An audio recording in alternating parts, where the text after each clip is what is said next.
So this is a self-cleaning screen used in an irrigation ditch in water area. There's the drop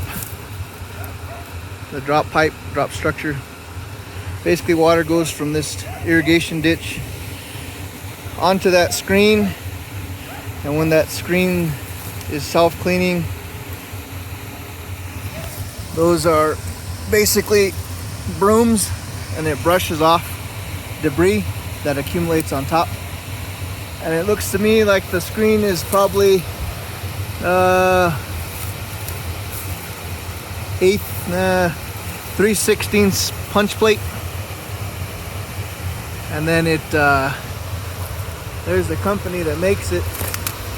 We're not promoting any companies, but that's just so happens to be the one that come up.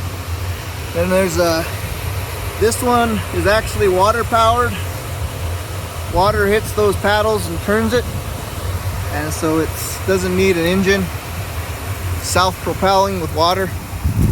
But yeah, those, I wish it was running right now, but there's not enough flow, I guess, to make it run. But those just turn with the power of water. And then there's the debris it caught. And then this is right here is just what we do typically for a water control structure. Water drops in there, and then there's probably I think a 18-inch pipe on this case, and then it goes to a pivot. So pretty cool.